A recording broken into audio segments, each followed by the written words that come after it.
Hello लोगोफोर नोंथांमोनखौहाय आंनि बे गुबुन मोनसे शर्ट आपडेट भिडिअहाय बरायहरनाय थाबावबाय स' नोंथांमोननिसिम आसा खालामो भिडिअखौ जागायनायनिफ्राय जोबजासिम नायलांगोन होननानै नोंथांमोनाथ' भिडिअनि ससे इन्ट्र एबा भिडिअनि टाइटेल एबा थाम्बनेलाव नायनानै एसेब्लाबो हमनो हाखादोंआनो जानांगौ दे लोगोफोर दिनैहाय आं मा भिडिअनि सायावहाय नोंथांमोननिसिम आपडेटखौ लानानै फैदों। एक्चुअली लोगोफोर आं दिनैहाय बेंगारि मिउजिक प्रोडक्शन बेनारनि गेजेरजोंहाय रिलिज जानानै थांनाय मोनसे मिउजिक भिडिअनि सायावहाय नोंथांमोननिसिम आपडेटखौ होनो सानदों दे लोगोफोर।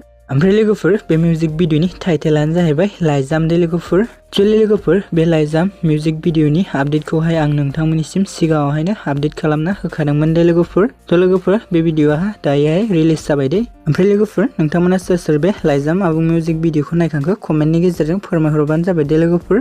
आरो लोगोफोर जायफोरा दासिमबो जुदि नायाखै अब्ला नोंथांमोना बेंगारि मिउजिक प्रोडक्शन यूट्यूब चैनलाव थांनानैहाय नायहैबानो जाबाय दे लोगोफोर। थ' लोगोफोर नोंथांमोनाथ' बे मिउजिक भिडिअहाय सोर सोरनि फाव खालामनायखौ नुनो मोनो स' नोंथांमोना गासिबो गोबाङानो सिनायजोबखायोआनो दे। एक्चुअली लोगोफोर जों बे भिडिअहाय गाहायैनो फाव खालामनायखौ नुनो मोनदों नोंथांमोननि बयनिबो फेभरेट सिंगार एक्टर बिथां जेसिन नार्जारी बिथांजोंनो लोगोसे सुदेमसोना रामसियारि बिथांखौ दे लोगोफोर। ओमफ्राय लोगोफोर जोंहा बे मिउजिक भिडिअनि कनसेप्ट डिरेक्शन केरियोग्राफखौ खालामदों बिथां लेसन रामिया दे लोगोफोर। आरो लोगोफोर बे मिउजिक भिडिअनि रिलिक्सखौनो होदोंमोन बिथां जेसिन नार्जारीयानो दे। स' लोगोफोर जोंहा बे लाइजाम आबुं मिउजिक भिडिअनि मेथाइखौनो रोजाबदों बिथां जेसिन नार्जारीजों लोगोसेनो उषा रानी ब्रह्मा बिथाङा दे लोगोफोर। ओमफ्राय लोगोफोर जायफोरा दासिम जुदि बे मिउजिक भिडिअखौ नायाखै अब्ला नोंथांमोना थाबैनो बेंगारि मिउजिक प्रोडक्शन यूट्यूब चैनलाव थांनानैहाय नायहैबानो जाबाय दे लोगोफोर। स' लोगोफोर बिदिब्ला दिनैनि शर्ट आपडेट भिडिअहाय बेखिनियानो दे लोगोफोर। आसा खालामो नोंथांमोना भिडिअखौ नायनानै मोजां मोनबाय।